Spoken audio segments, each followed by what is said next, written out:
Chapter 4. Roy's mother made him stay home all weekend to make sure there was no delayed reaction to the golf ball booking. Though his head felt bonking. Though his head felt fine, he didn't sleep well either Saturday night or Sunday night. On his way to school Monday morning, his mother asked what was bothering him.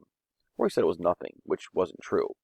He was worried about what happened when Dana Matheson caught up with him, but Dana was nowhere to be seen at Trace Middle. Called in sick, Garrett reported. He claimed to have inside information, owing to his mother's high-ranking position as a guidance counselor. Dude, what did you do to that poor guy? I heard those guts over the bus. That's not true. I heard you pounded him so hard, his nose got knocked up to his forehead. I heard holy plastic surgery put back where it belongs. Roy rolled his eyes. Yeah, right. Garrett made a fart noise with his teeth. Hey, everybody in school is talking all about this. Talking about you, Everhart. Great. They were standing in the hall after homeroom, waiting for the first period bell. Garrett said, Now they think you're a tough guy. Who does? Why? Roy didn't want to be thought of as a tough. He didn't particularly want to be thought of at all. He just wanted to blend in quietly and not be noticed, like a bug in a riverbank. They think you're tough, Garrett went on. Nobody's ever slugged a Matheson before.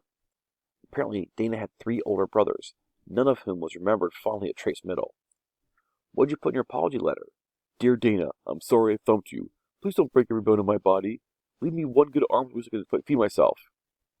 You're so funny, Roy said dryly. The truth was, Garrett was pretty funny. What do you think the gorilla's going to do next time he sees you? He said to Roy. I was you, I'd start thinking about plastic surgery myself so that Dana wouldn't recognize me. Seriously, man. Garrett, I need a favor. What, a place to hide? Try the South Pole. The bell rang and streams of students filled the hall. Roy pulled Garrett aside. It's a tall girl with curly blonde hair. She wears red glasses. Garrett looked alarmed. Don't tell me. Tell you what. You got the hots for Beatrice Leap? That's her name? Roy figured it had been at least 100 years since anyone had named their daughter Beatrice. No wonder she was such a sorehead. What's new about her? He asked Garrett. I know enough to stay out of her way. She's a major soccer jock, Garrett said, with a major attitude. I can't believe you got the hots for her. I don't even know her, Roy protested. She's hacked off me for some crazy reason. I'm just trying to figure out why. Garrett groaned. First Dana Matheson, now Beatrice the Bear. You got a death wish, Dex? Tell me about her. What's her story? Not now. We're going to be late for class. Come on, Roy said. Please. Garrett stepped closer, checking nervously over his shoulder. Here's all you need to know about Beatrice Leap, he said in a whisper. Last year, one of the star linebackers for Graham High snuck up from behind and slapped her on the bottom. This was the big Cypress Mall, broad daylight. Beatrice chased the guy down and heaved him in the fountain. Broke his collarbone in 3 places. Out for the season. No way, said Roy. Maybe you ought to think about Catholic school. Roy gave a hollow laugh. Too bad we're Methodists. Then convert, dude, Garrett said seriously. Officer David DeLinko looked forward to getting up early to scout the construction site. It was a welcome break from his daily routine, which offered few opportunities for real surveillance. Usually, that was left to the detectives. Although Officer DeLinko liked the town of Coconut Cove, he had become bored with his job, which mostly involved traffic enforcement. He had joined the police force because he wanted to solve crimes and arrest criminals. Yet, except for the occasional drunk driver, Officer DeLinko rarely got to lock up anybody. The handcuffs clipped to his belt were as shiny as unscratched the day he joined the force, almost 2 years earlier. Vandalism and trespassing weren't big-time crimes, but Officer DeLinko was intrigued by the continuing pattern of mischief at the future site of Mother Paul's All-American Pancake House. He had a hunch that the culprit, or culprits, intended something more serious than juvenile pranks. Since the police chief was getting pressure to stop the incidents, Officer DeLinko knew that catching the vandals would be a feather in his cap, and possibly the first step towards a promotion.